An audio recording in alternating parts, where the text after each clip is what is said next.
This is Jim Fetzer in Madison, Wisconsin, with Giuseppe Vaffangulo from the District of Criminals and David Scorpio from the exotic land of Ecuador. We are here to bring you all the news you need to know.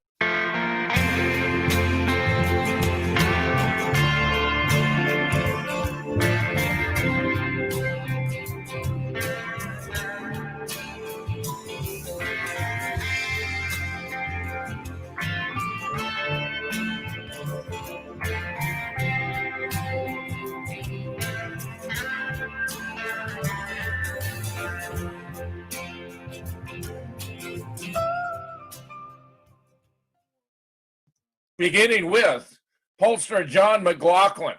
Many polling firms boosted the Biden numbers to suppress the Trump vote. They weren't even just a little bit wrong. The numbers were off by more than they had been in 2016, and it was on purpose. Simple incompetence, cynical answers from a distrustful public, intentional malice. For those of us looking on from the outside, it's little more than a guessing game, but professional pollsters like John McLaughlin know what's going on, and what he has to say is chilling. Partner of the consulting firm and CEO of McLaughlin and Associates said many of the president's polling firms deliberately boosted their poll numbers to suggest that Democrat Joe Biden was ahead of Republican Donald Trump in order to suppress the vote for Trump. If Americans are told over and over by the media Biden is ahead of Trump, then many of those Americans may be discouraged and decide not to vote. What's the point, after all, if Biden's ahead and going to win anyway? With the 2020 presidential race, they went out of their way to underpoll Republicans because they knew that the president gets 90% of his support from Republicans. And if you lower the percentage of Republicans in a poll, whatever your excuse, you say it's indulged or just randomly using phone lists, you know you're hurting the president. You had major network publishing polls with 24, 23, 25% Republicans, but exit polls from the last two presidential elections had 33. There's no excuse for polls where they have put up a headline, Biden is way ahead, or Trump is losing, other than trying to manufacture an outcome against the president. In an interview with John Solomon on his podcast, he went even further, pointing out that since mail-in votes had already been submitted, presumably by far more Biden supporters than Republican, the Democrats were not the ones who would be influenced by these wildly inaccurate polls so much as Republicans whose vote had yet to be cast. Now, here's a real doozy here. And on his crunch the voter data, discovered that the election software Dominion produced massive voter fraud. Now, as we previously reported, the chief executive officer of Dominion Voting Systems is also the chief of staff of Nancy Pelosi. A major stockholder in Dominion Voting Systems is the husband of Dianne Feinstein. Switch votes turn out to be ones that were taken from Trump and given to Biden. Lost votes are votes that disappeared from the county, not only for Trump, but overall. Virtually all of these changes work to Biden's benefit and against Trump. Just a few selected illustration. Pennsylvania switched 220,883 votes from Biden to Trump. Lost votes, 941,248, virtually all Trump votes. Michigan, lesser scale, switched 20,213, lost 21,882. New York switched 18,124, lost 623,213. Virginia switched 12,163, lost 789,023. Minnesota switched 2,766, lost 194,650. And it goes on and on and on. This was a massive scam run by Dominion Voting Systems under the thumb of the Democratic Party. No wonder Nancy Pelosi was predicting a blue wave She'd already worked it out with her chief of staff, who just happened to be the CEO of the voting system for 30 states, which represent all of the swing. I mean, she knew it was coming because she had it in the works. Giuseppe, your thoughts? Well, Jim, more and more proof showing that this was a massive election fraud. And all you have to do is step back for a second and use a little critical thinking and forensic evidence. For example, Trump was raising massive tens of thousands of people at his rallies. Joe Biden was getting, barely 100, and the best he could do near the end was empty cars that were video inserted people and crazy things like that. Trump really was beginning to see through the whole entire COVID-19 scamdemic and kept repeatedly talking about opening up the economy, where these people are losing their businesses. A message that resonated with me and so many other small business owners and workers of working class, middle class. Biden's message was, we're going to wear masks. You got to wear a mask inside. You got to do whatever we tell you, and we can maybe save a few lives, which is like, really? And so all the forensic evidence, all the critical thinking, all the common sense points to Donald Trump probably winning about 330, 340 electoral votes. The Trump derangement syndrome was going to give him California, going to give him New York, going to give him Chicago, probably Illinois. And so it wasn't going to be a complete landslide like you had perceived, but it was a noteworthy and legitimate national victory for a second term that has been stolen. And what's disturbing to me is my friends and family who are under Trump derangement syndrome claim that, but all the votes are just about counted and Biden's up by 5 million still. And they can't even fathom how, goes from Diebold to Dominion, these black box fraud election stealing hacking tools are very effective. And you can't look at just the numbers. You have to look at the forensic evidence and the common sense. Who was raising masses of people enthusiastically and who was no enthusiasm?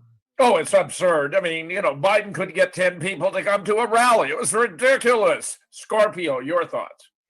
Yeah, and commenting on those rallies, I guess you guys noticed at one of the last rallies, or I guess what his acceptance speech, there was all these white Jeeps at the rally. Like, what are the chances of that happening organically? It's like, what is this, an ad for the Jeep Dealers of America or something? It's just bizarre. And, we have weaponized media, weaponized immigration, weaponized minorities, and now we have weaponized polling. These polls were definitely engineered to make people think, well, why bother? Biden's so far ahead, my vote won't count. And I really think that needs to come to an end. Polling shouldn't be stressed right before the election. It doesn't really matter what the polls are. What matter are what the votes are. And Scorpio, you got it right when you had the fake Biden come out to deliver a false claim of having won the election. It was to what appears to have been a drive-in theater with a bunch of red, white, and blue Jeeps. And you may or may not have noticed they were empty. They didn't even have any occupants. I mean, this is a total scam, phony baloney, bullshit times 3. Unbelievable. Well, Meanwhile, and we had just interviewed Dennis Fetzer before this show, and he was saying that he gets more people in his chat room than Joe Biden was able to get at his rallies, which I thought was pretty funny. Yeah, that's good. That's exactly right. Okay, meanwhile, Twitter is blocking evidence of voter fraud by labeling it pornography. Well, in a way, it is pornography.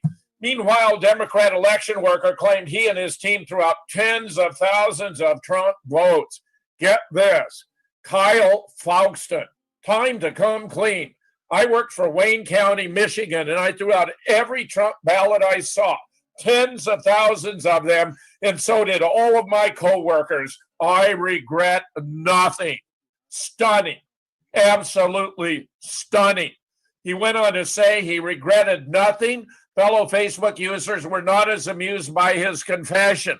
They took screenshots, called him a fool. Others called for his immediate arrest. Foxton did not deny what he had said, decided to crack silly jokes instead. Why do they always say self-proclaimed Marxist? You can just say Marxist, he laughed. Later, he realized how big a mistake he'd made because he's now trying to fix it.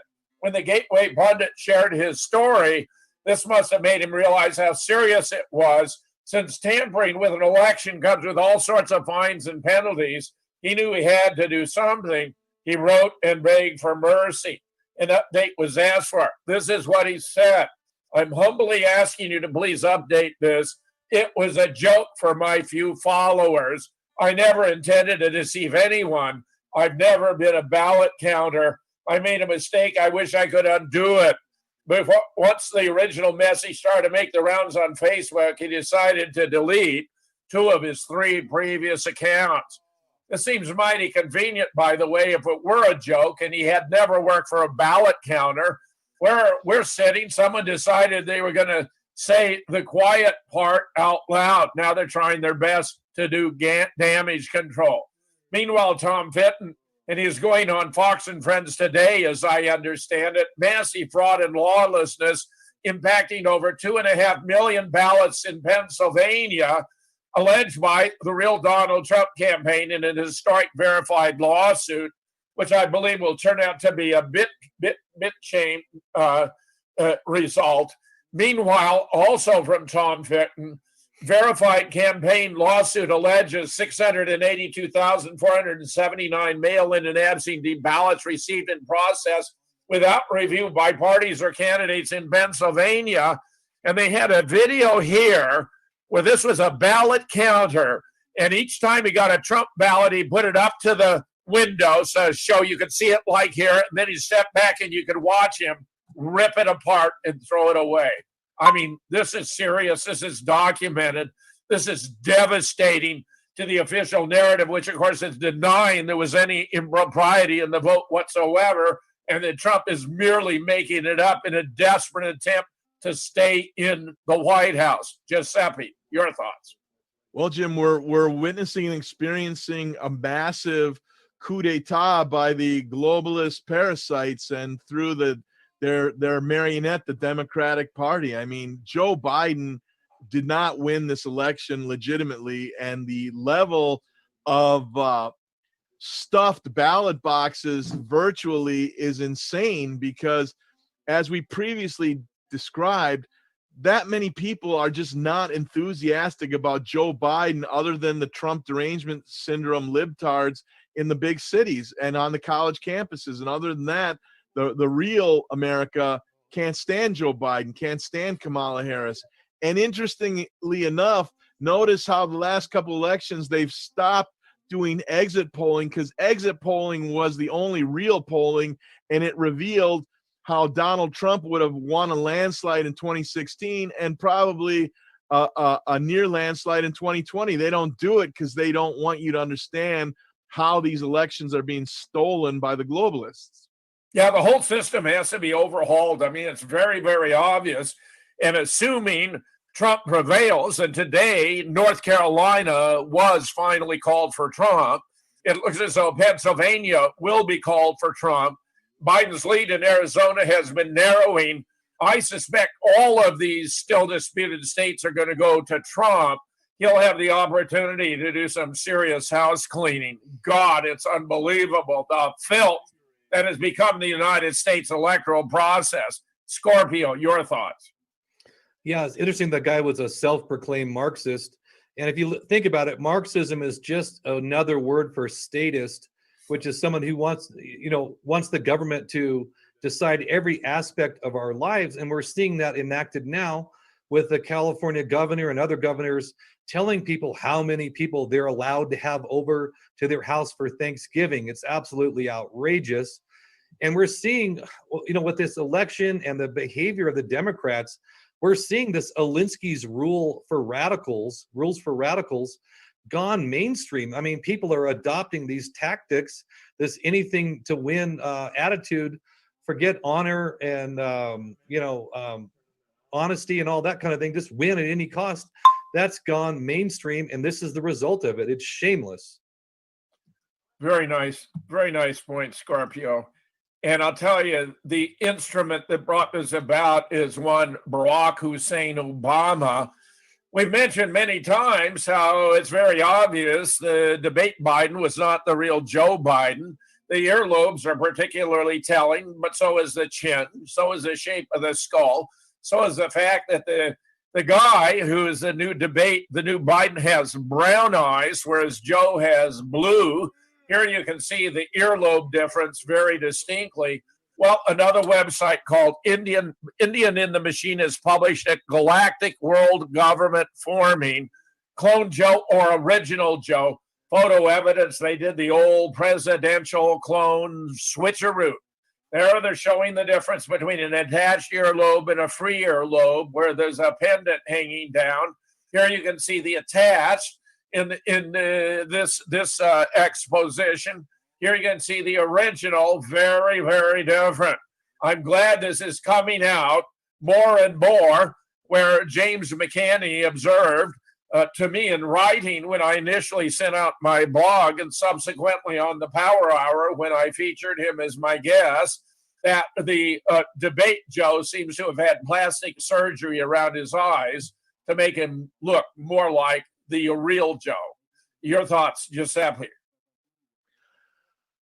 It's like fingerprints. It's forensic evidence. You can't change a person's earlobes, and the ear is as distinctive as a fingerprint. It's really amazing. And the eyes, I mean, such blatant body double imposter, yet nobody in the mass media, in the mass hypnotic entrainment media, is pointing this out. I'm convinced, and especially when you add in the fact that the real Joe Biden was dropping his head, could end half sentence, forgot what he was doing, said crazy things. They had to vamoose papus, old senile Joe, and bring in this actor to try and maintain the illusion. And he is much more in command of his faculties. He's much more emphatic. He can deliver a few sentences coherently. But it's not Joe Biden. So who the hell did we elect president? This is in violation of all kinds of laws.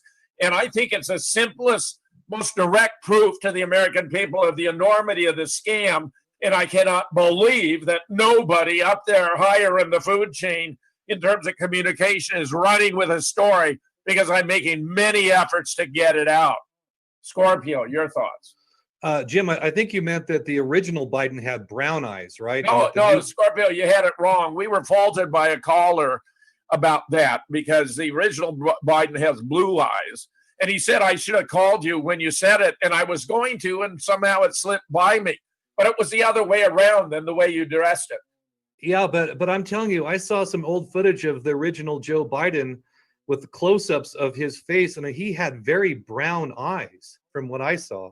I don't think so, but dig him up, Scorpio. I'd be very pleased to review the bidding here because I'm telling everyone, the new guy look. had blue eyes, but it was James Woods who first tweeted out that the new guy has brown eyes, whereas Biden had blue. Oh, okay. All right, well, I'll double check that. Yeah, but I'm glad for us. Always you want to reassess hypotheses, and if you have new evidence, you can reject the ones you previously accepted and accept ones you previously rejected. That's the nature of rationality and scientific inquiry. But either way, it's not the same guy. And what I'm noticing too is the new Joe Biden is much more energetic. Like they showed him, he kind of jogged up the stage the other day, when he was going to do his speech. He kind of jogged up there, and his voice is much stronger. He speaks more from his diaphragm than the old Joe Biden. And it's just a very different person. And actually, he's looking to be a little scary because what he's already starting to imply about how we have to do more to stop COVID. I think we know what that really means. Yeah, he's going to want a national mask mandate. He wants to lock down the states. And what he's doing, too, is getting different governors to agree they're going to do this regardless. Meanwhile, the former CIA chief under Obama, guess who that would be, John Brennan, urges a palace coup against Trump so he doesn't declassify everything. God knows we don't want the American people to know the truth about JFK, 9/11, or ET visitations. Days ago, amid the Trump administration's election challenge turmoil, which has resulted in over a dozen lawsuits in battleground states, Donald Trump Jr. urged the president to unleash the nuclear option, declassify everything. We can't let the bad actors get away with it. I like it. I like it. There's something constructive Trump could do before leaving office. He could order, demand, insist all classified intel and other documents related to the origin of the Russia election investigation, for example, be declassified and released to the public forthwith, unredacted. Columnist Sheldon Richman wrote. But there's much, much more that could come out. Meanwhile, Akumo Primetime is saying President Trump is like a cornered cat. He's going to lash out, and the fact that he has the powers of the presidency in his hands is quite worrisome. Former CI Director John Brennan calls on VP Pence and the cabinet to invoke the 25th Amendment and strip President Trump of his powers. This is an evil, evil person. In the incredible Monday evening interview, Brennan, himself responsible for stoking the now widely debunked Russiagate claims from the start, brazenly urged Vice President Pence to cede power. He asserted despite Biden preparing to transition, still 2 months away, Trump is a threat to national security. He took matters even further and added specifics in terms of what the former longtime spy wanted to see happen. If Vice President Pence and the cabinet had an ounce of fortitude and spine and patriotism, I think they would seriously consider invoking the 25th Amendment and pushing Donald Trump out because he is just very unpredictable now. Jake Tapper tweeted, I love this idea when Donald Trump Jr. said declassify everything. Even Tapper was on board.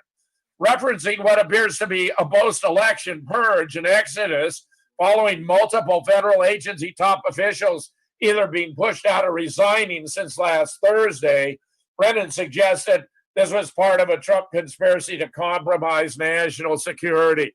If Mark Esper has been pushed aside because he's not listening to Donald Trump carrying out these orders, who knows what his successor, this acting Secretary Chris Miller, is going to do if Trump gives some type of order that's really counter to what, notice, I think our national security interests need to be. This guy is garbage. This is a monster pile of garbage. Who can forget this episode? John O. Brennan, the CI director under President Obama, struck back at President Trump on Thursday for revoking his security clearance, calling the president claims of no collusion with Russia to influence the 2016 election hogwash, arguing the commander-in-chief was trying to silence anyone who would dare challenge him. Well, there's a lot of hogwash there, and the name of that, the author of that hogwash is John Brennan, not Donald J. Trump. Just happy, your thoughts. Well, it's pretty well known in high-level intelligence circles that John Brennan was turned and radicalized by Islamists, and he is pretty much an avowed communist globalist now, and he has actively been working to destroy and destabilize the United States sovereign republic in union with George Soros and the other globalist parasites. So John Brennan has been doing everything he can to deliver the globalist wet dream of the North American Union, no longer the sovereign republic of the United States.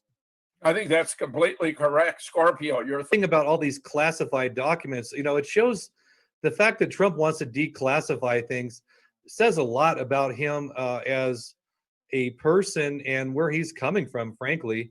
I mean, here we have what a lot of the Kennedy assassination documents still have not been declassified.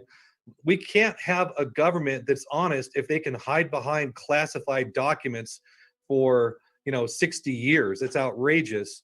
And that's something that needs to be pushed for, with everything that Trump has gone through and beyond it as well. And, this Russia thing is just the biggest hoax other than the election and the COVID hoax. This Russia hoax there was no proof of it from the very beginning. And frankly, from the geopolitical standpoint, aligning ourselves with Russia would be the smartest thing we could do. on many levels, because what we've done is we pushed Russia into the arms of China, which is probably the worst thing we could have possibly done. Those are very astute points, Scorpio. And let me add, if it's not obvious already, they're denying the release of these documents in the JFK investigation on the ground of national security.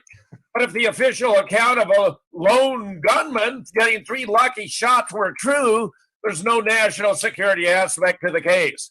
Obviously, they're trying to cover their ass because there's so much more involved. Trump wants to do it. Let him proceed. He represents the people, not these special interests, particularly corrupt bastards like John Brennan.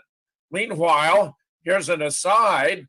Biden is declaring that Trump's failure to concede is an embarrassment, but it won't hinder the transition. What's odd is the embarrassment is declaring the election before the vote has been certified and the electors have been allocated. That's embarrassing. And here again, we see the phony Joe Biden. In some of these photographs, he really does not look at all like Joe. Meanwhile, globalist Klaus Schwab, the world will never return to normal after COVID. You're looking at the face of one of the monsters who's been engineering this entire monstrous scheme. Schwab is continually pushed for COVID to exploit it, to push for a new world order, claiming now is a historical moment of time, not only to fight the virus, but to shape the system for the post-corona era. However, he goes further in a book, making clear the financial elite will never allow life to return to normal, suggesting rolling lockdowns and other restrictions will be permanent. Many of us pondering when things will return to normal, the response is never. Nothing will ever return to the broken sense of normalcy that prevailed prior to the crisis, because the coronavirus pandemic marks a fundamental inflection point in our global trajectory. This is simply absurd. He makes clear the fourth industrial revolution of the Great Reset will fundamentally change how the world operates.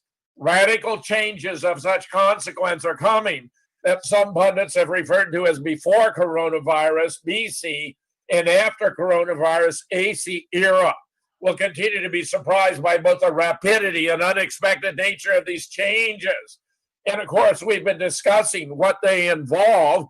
We're going to have a new technocratic dictatorial rule by a tiny elite, the Green New Deal, the gradual abolition of private property, a guaranteed minimum wage that will see jobs replaced by robots, a crackdown on personal liberty, and a curtailing of freedom of movement. Meanwhile, an archbishop has written a very heartfelt open letter to Trump, warning of the COVID health dictatorship, which we've just been told about.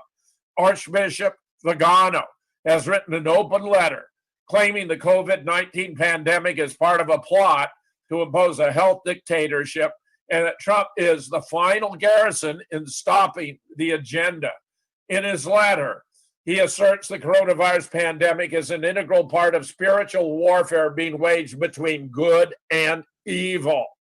The purpose of the Great Reset is the imposition of a health dictatorship aiming at the imposition of libertariancidal effects hidden behind tempting promises of ensuring a universal income and canceling individual debt.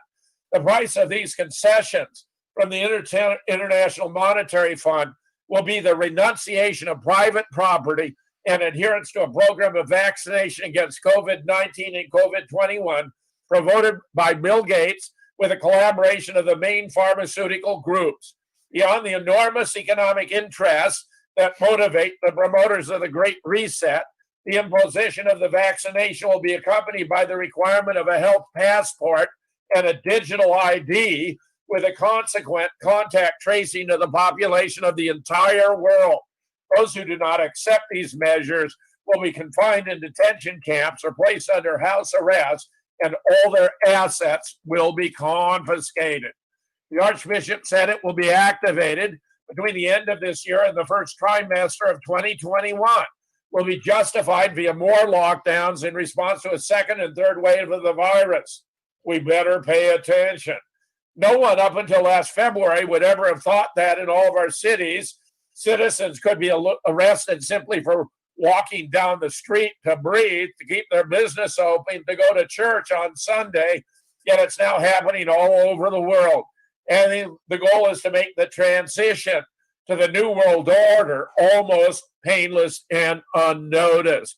He spares no sympathy for Pope Francis, whom he accused of aiding the agenda in order to defend and promote the globalist ideology, supposedly supporting the agenda of the deep church, who chose him from its ranks. Calling Trump the final garrison against a world dictatorship, the Archbishop dismissed the idea of Joe Biden impeding the agenda, noting he's blackmailable and will be used to allow illegitimate powers to interfere in both domestic policies as well as international balances before moving swiftly. This is stunning stuff. Meanwhile, we have another report. Did Biden collude with Big Pharma to slow walk the COVID vaccine? Did the same people who so loudly accused Trump of politicizing COVID secretly collude to swing the election? In other words, did Biden and Big Pharma have a secret deal? Big Pharma is one of the big boogeyman whose names come up again and again in politics. There's a good reason. It's a cash-rich industry flush with lobbying money to push their preferred politicians, who it turns out are addicted to the resource. Reagan once commented on this by calling politics the second oldest profession, which he has learned bears a striking resemblance to the first. Trump recently made a number of promises and policy changes Big Pharma doesn't like. Keep that in the back of our minds. Fetzer, after all, shelved their testing for a month, as explained in the source from which the following excerpt has come. They initially lied about not taking money from Trump's Warp Speed initiative or working with the government. They took almost $2 billion government contract for COVID vaccines. Even now, they're tilting the playing field. Listen to this, their explanation. The president and his team spent months touting the success of the public-private partnership Pfizer when a 5 companies selected in June as a candidate entered into a $1.95 billion contract in July to purchase 100 million doses. The agreement was part of Operation Warp Speed, which not only involved the use of federal tax dollars, but elimination of government roadblocks that would ordinarily delay a new vaccine's approval. Hundreds of federal rules and regulations were relaxed to help fight COVID-19 and hasten the private sector's progress on treatments for the virus. The government's lengthy, burdensome immunization approval process, which lasts an average of 73 months, was slashed to 14. But just like every other aspect of coronavirus, the vaccine has been a political cudgel. Democrats, including presidential nominee Biden and his running mate Harris, have fueled public distress about the vaccine. If Donald Trump tells us we should take it, I'm not taking it, Harris said during the October 8th vice presidential debate. New York Governor Cuomo, responsible for the most COVID-19 fatalities in the country, also sowed fear about a vaccine. The scare tactic worked. Public trust in a coronavirus vaccine has dropped since the summer. That's not all. Team Biden met with industry officials at least twice before Election Day. Biden advisors met with companies that have COVID-19 vaccines or therapies in late-stage clinical trials in September and October. The purpose was to gather information about the development, manufacturing, and distribution of shots to ward off the novel coronavirus. It's unclear whether anyone from Pfizer participated. But considering it's one of a handful ongoing late-stage trials, it's hard to believe the company wasn't in talks to delay. I'm reminded about how Bill Casey entered into negotiation with the Ayatollahs of Iran not to release the hostages taken during the Iranian popular revolt because it would have led to a Jimmy Carter landslide re-election. So they deferred until after the election. Joe Biden appears to me to have entered into agreements with Pfizer to not release their vaccine before the election, which might have led to massively more support for Trump in order to delay it with a promise of further benefits going on, no doubt, from the public trough at taxpayer expense. Giuseppe, your thoughts? Jim, you're a big Beatles fan, right? You love their music. And do you remember back in the day when the Beatles released Revolver and were beginning to really show their influence of psychedelics and other musical genres, that there was an American counterpart, Brian Wilson of the Beach Boys, who was considered an equal pop music genius, and he released the brilliant Pet Sounds, which the Beatles got to hear an early version. It was flown over by Bruce Johnson and played in person for John Lennon and Paul McCartney. So one of the songs on that brilliant album, Pet Sounds, was called Heroes and Villains, right? Archbishop Carlo Maria Vigano is a true hero. And you know, he does live his beliefs as a Catholic archbishop. Really a courageous hero. The villains are Klaus Schwab, who's a propped up psychopath with his idea there will be no returning to normal. I have a great easy solution how we get to return to normal, that you send trained hit teams and remove from this reality every member of the World Economic Forum, including Klaus Schwab, and problem solved, because they're literally a small handful of globalist parasites that are trying to steal the world and remove our sovereign rights and freedoms. There is going to be no political solution. They need to be sanctioned. And another villain that people don't understand is Pope Francis. Did you know Pope Francis helped the brutal Argentine government hunt down and murder tens of thousands of Argentinians against the oppressive totalitarian rule? He was part of a plan where he would recruit people considered to be disloyal to the regime to mass and meetings, and then they would be what would you call it, taken into custody and flown over the ocean and thrown out about 500 feet over the water. So Pope Francis, this beloved shepherd of Christ, is a mass murderer involved in murdering more than 50,000 Argentinians. This is the level of satanic evil we're dealing with. There's not going to be a political solution. These Satanists need to be sanctioned yesterday. Giuseppe, I think you have got it right. It's diabolical what they would impose upon the world to benefit themselves at the expense of humanity. Scorpio, your thoughts? Oh, I agree with what Giuseppe said. Excellent summation there, Giuseppe. I'd only add that they should have a Nuremberg-style crimes against humanity show trial first, and then liquidation. Yeah. Now, you're right also about this Cardinal or Bishop Vigano. The term the deep church, that's very interesting.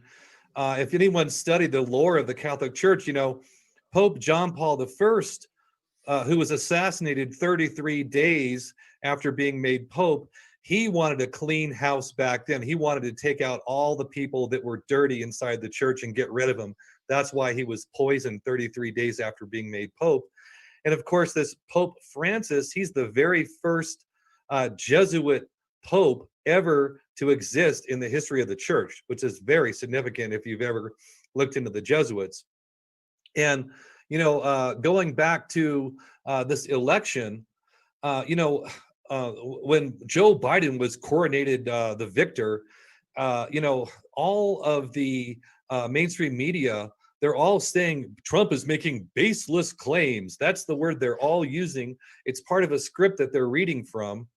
And, the AP, Associated Press, was the very first news outlet to declare victory for Biden. And then all of the other news outlets followed after the AP. And of course, the owner of the Associated Press are the Rothschild family. So I think that's very significant. And Klaus Schwab, this guy is a monster. He's like Dr. Strangelove. All he's missing is the wheelchair and the German, he has a German accent. All he needs is the scar on the side of his face, and you've got a perfect Bond villain. The fact that they're saying that life cannot return back to normal, this is proof that COVID is a political tool. It's a fraud. It's a hoax to bring in a new system. And, I was pretty shocked that in that letter, Vigano said that the first trimester of 2021 is when they plan on pulling the trigger. That isn't very much time. They are No, moving. that very, is very here and quickly. now. And clearly they're using Joe Biden as the instrumentality, or this fake Biden that they're, and you can see now why the election theft was so monstrous in its extent. So we have to come through this, or by God, our lives are in jeopardy. Very well said, Scorpio. Meanwhile, Nancy Pelosi speakership is in serious trouble. Democrats in the House are disappointed that Pelosi didn't deliver on her promise to expand their majority. The mistake could cost her the position of Speaker of the House. The Democratic Party lost seats in the chamber. A number of party members who barely managed to get reelected have publicly pledged they would not support Pelosi for House Speaker in the coming year. To complement matters, the ranks of far left party members in the House have grown, and they too would be more than happy to find someone else. The current favorite is Representative Hakeem Jeffries, one of Pelosi's top lieutenants, a fairly moderate lawmaker who can bridge a divide with progressives.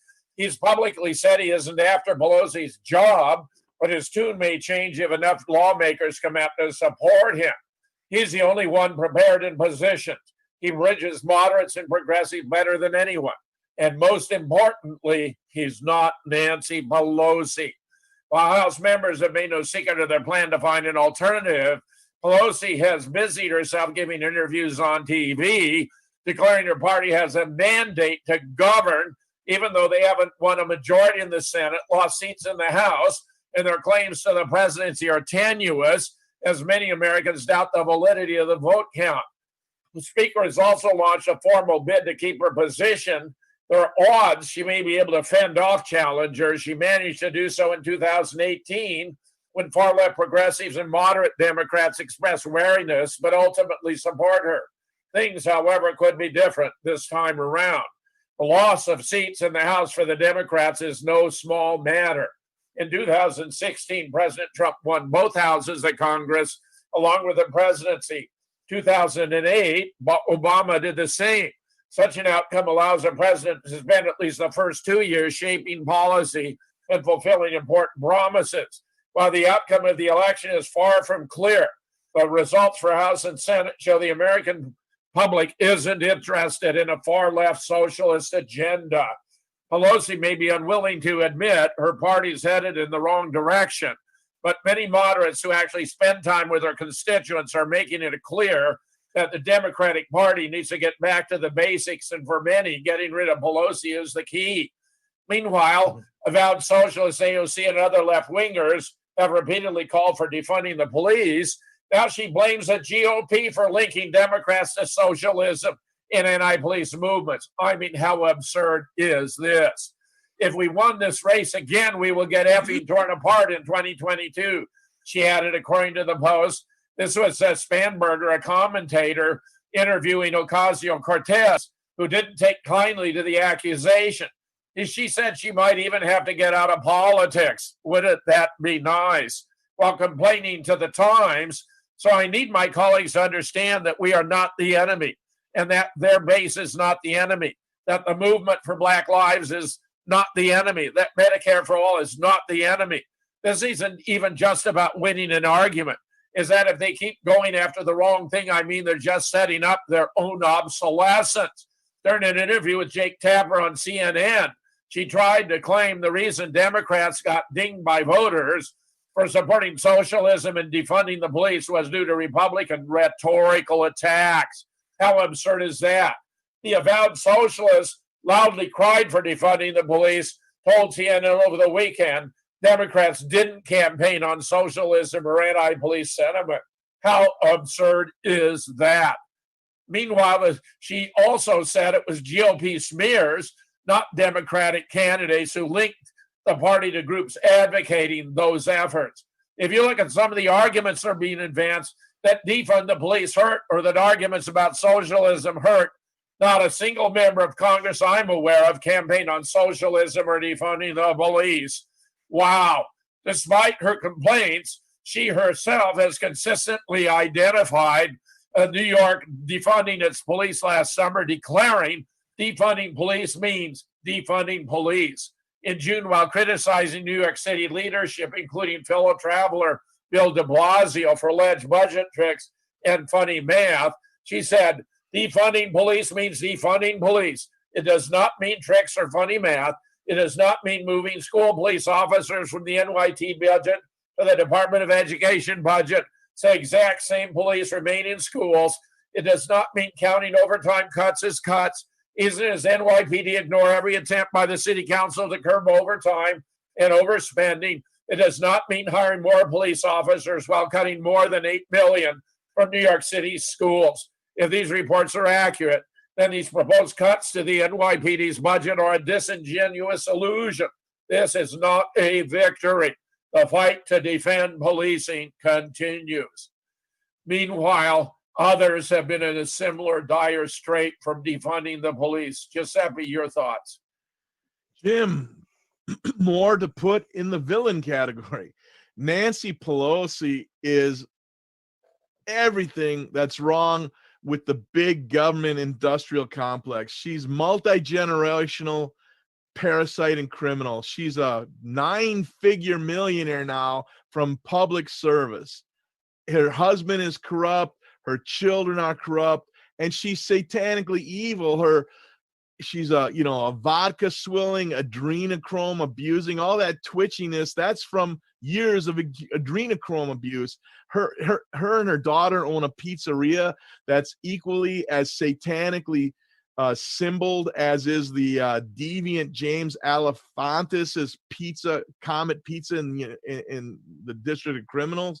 Nancy Pelosi is the checkmate for term limits.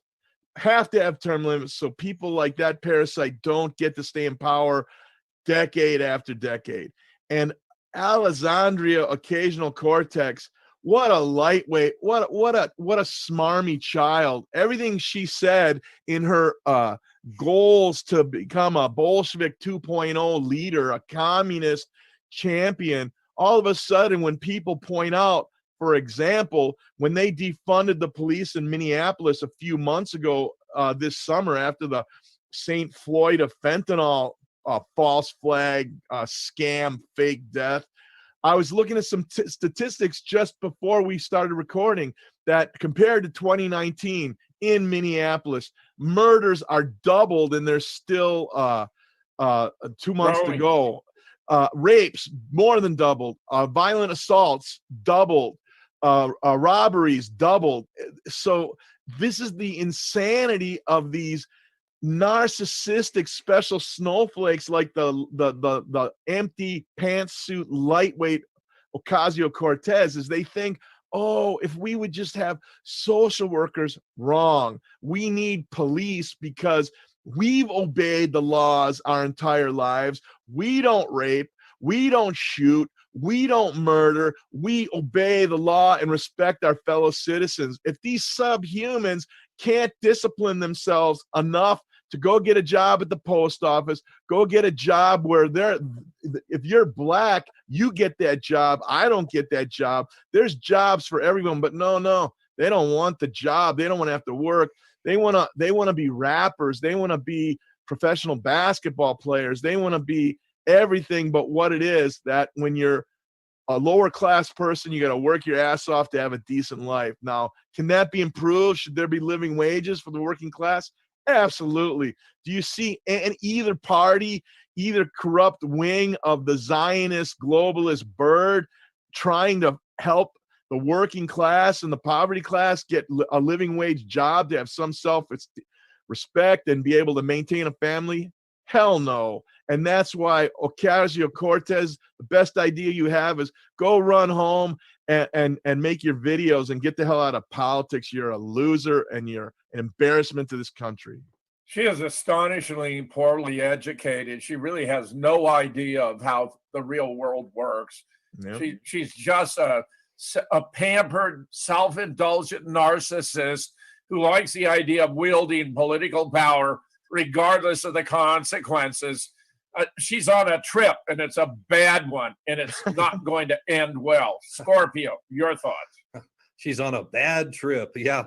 Well, I agree with all your comments about AOC, but I would just only add that I do believe that she and those like her are the future of the Democrat Party, simply because she is stupid, she is shallow, she is narcissistic, and most importantly, every one of her goals dovetails precisely into Agenda 2030. That's why she is where she is. And, as far as Nancy Pelosi goes, every time the subject comes up, as my mother always says, she needs to be at home baking cookies for her great grandchildren, not in politics. And, Giuseppe's right. She is a 9-figure millionaire. They own a $28 million winery, her and her husband, as well as a mansion in Pacific Heights that incidentally has a very large, high wall around the whole property. Think of that. I thought walls didn't work. And the election, the subject of the Senate came up, and everyone needs to keep a real close eye on these 2 runoff races in Georgia, because they're going to try to cheat and steal both of those seats for the Democrats. And if they do, they'll have control of the Senate, along with Harris's tie-breaking vote. It's very interesting. The governor of Georgia has been emphatic that they're only going to count legally cast votes. And actually, when they sort things out, it may be one or the other has already been elected by getting over 50% of the vote in the original when you get rid of the fraudulent vote. So there's a lot going on there, but you're absolutely right about how important those races are. Meanwhile, Dems fume over election messaging fail. We're not some demonic cult. This was Senator Doug Jones, who blamed radicals in his party for hurting Senate Democrats in red and purple states, arguing that he let Republican catchphrases falsely define the party. He lost his seat in pro-life Alabama in large part because his support for a demonic practice, the murder of babies up until the moment of birth. The Democrats lost seats in the House and so far have failed to gain control of the Senate. They would have to sweep the runoff elections in Georgia and win the presidency. Then they could win control of the upper chamber. They hope to accomplish a win in the state by distancing themselves from the anarchists and communists who control the messaging and platform. It ain't over, Representative Meek said. I don't want anyone to think that I'm trying to defund the police. He said he traveled to Georgia to persuade voters the party is not run by radicals. That won't be easy. Meanwhile, Andrew Yang, former Democratic candidate, said his party needs to do some serious soul searching if they want to connect with working class Americans, even if Biden is elected president, God forbid. During a discussion on CNN, he said Democrats are out of touch. You have to ask yourself, what has the Democratic Party been standing for in their minds? And in their minds, the Democratic Party, unfortunately, has taken on this role of the coastal urban elites who are more concerned about policing various cultural issues than improving their way of life, which has been declining for years. Earlier, he said, while campaigning, I would say, hey, I'm running for president to a truck driver, retail worker, waitress in a diner, and they'd say, what party? And I'd say Democrat, and they just flips, like I said, something really negative, or just turn another color, or something like that. And yet we're supposed to believe that Joe Biden got reelected by a massive, look, you got it right from Andrew Yang. Single trial ordered for ex-cops in the George Floyd case. This, of course, was a fabricated hate crime, all very embarrassing. It said, reported he died after an interaction with Minneapolis police, but in fact, he did not. A judge moved to have them tried separately, but it was rejected. He also refused to move the trial. Here we see evidence that this was a sham. He had hair on his head. It was manacled behind his back when he was put in the police car. Then he was taken out the other side, but suddenly he didn't have hair. So was he thrown on the ground hard enough to knock off his hair? And of course, he was no longer manacled behind his back because they were using a training dummy. Meanwhile, this case and others like them will be addressed at the False Flags and Conspiracies 2020 virtual conference, 5 to 6 December. This year, I brought together 24 experts on 15 to 20 false flags. This is one you don't want to miss. Remember, the secret of freedom lies in educating people. The secret of tyranny lies in keeping them ignorant. Check out falseflagconspiracies2020.com. This is an event you don't want to miss from the comfort of your own home. Meanwhile, Giuseppe, your thoughts. It's just amazing, Jim, that we're dealing with the ramifications of that clumsy, obvious false flag. I mean, just imagine when, if it's a real trial and that evidence is shown, and those cops are exonerated, how that's going to blow up.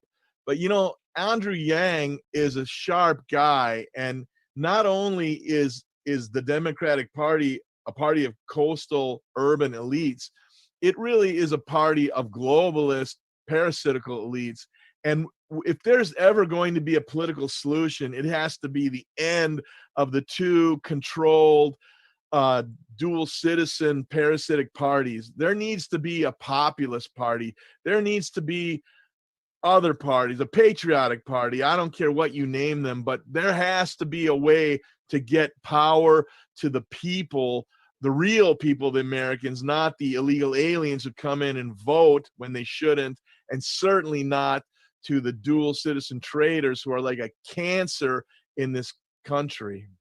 Well, the Biden people are now playing politics by saying they're going to put Andrew Yang in the administration, in the cabinet. They're doing all kinds of these silly gestures when the vote has not been certified. This is all part of this rush to move forward with a coup before the American people can take time to reflect and realize what's actually taking place. Monstrous. Right.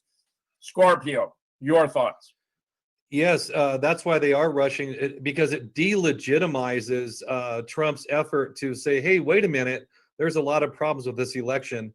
It delegitimizes that, and that's why they're rushing so quickly, because they want to make it like, well, it's too late. He's already in office almost.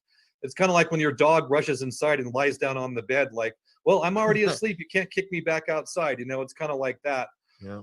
And, we have to return to national interests. That's the only way to save the country. And that's why the primary reason I believe that Trump has been so reviled and hated since the very beginning is because he started to stir up nationalistic feelings amongst the people. That is very dangerous to these globalist parasites.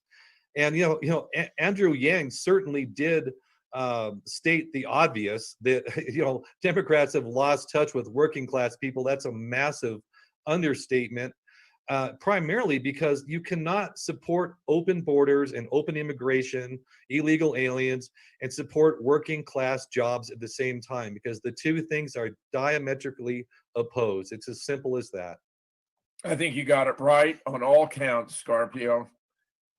Meanwhile, we want to hear from you. Send us fan mail, pro or con, to liveneedtoknow@gmail.com. liveneedtoknow@gmail.com. A comment on our report of 9 November from Baird Seymour.